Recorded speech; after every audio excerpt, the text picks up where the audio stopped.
watch the polls, how they continue, if this was kind of just a temporary blip on the radar screen or something more serious is going to happen. It's hard to tell for sure. But either way, Warren had pleased many on the left with proposals to take on entrenched corporate and political power, but she was being warned that support for Medicare for All, including the elimination of private health insurance used by more than 150 million Americans, could cost her support on Democrats looking for the strongest candidate to take on President Trump. And I think that's a big factor here. And it's similar to similar to what happened when Kamala Harris started fading in her Medicare for All support. Like she got the consultants, she got the results from the consultants, she got the polls, she got her people being like, I don't know, this is gonna cost you support in the key states. You can be in trouble here in the key states, Kamala. You may want to back out of this, but no, she immediately backed out of it. What am I saying? But yeah, as Medicare for All got more attention, more and more people began to say, yeah, that's a mistake for us. And she showed flexibility. More and more people, this is again from former Congressman Barney Frank, who literally has been very, very lucky to get his name on the Barney Frank reform bill that many progressives like.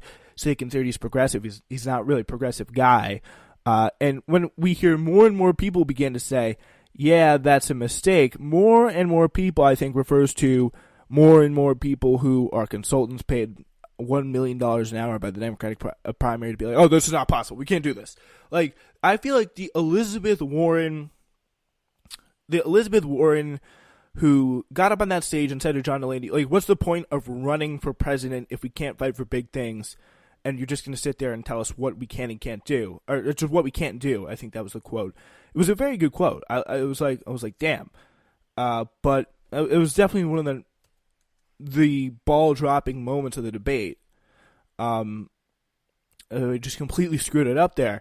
But it's like that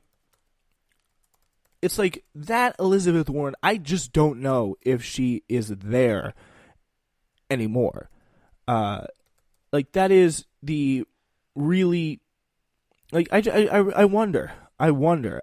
So I do want to play that clip. There's a kind of a, like, do you see, I just don't see the Elizabeth Warren that I used to know in this clip. I don't understand why anybody goes to all the trouble of running for president of the United States just to talk about what we really can't do and shouldn't fight for. I'm going to rewind that. I don't understand why anybody goes to all the trouble of running for president of the United States just to talk about what we really can't do and shouldn't fight for. I don't understand why people go to the trouble of running for president of the United States to talk about what we can't do and what we can't fight for. Like, that's exactly, see, like, she's backing off here. Like, there's a bunch of good things that she could do. And she probably, I mean, I don't know for sure, but I'm assuming she wants to do because she was so committed to them in the past. But it's just, she talked to the wrong people, I guess, and that's really kind of sad. Anyway, yeah, so that's all the time we got for Red Alert today. Hope you enjoyed the show. We will be back, obviously, next week. But in the meantime, check out new episodes of Newsflash and Uncultured coming your way.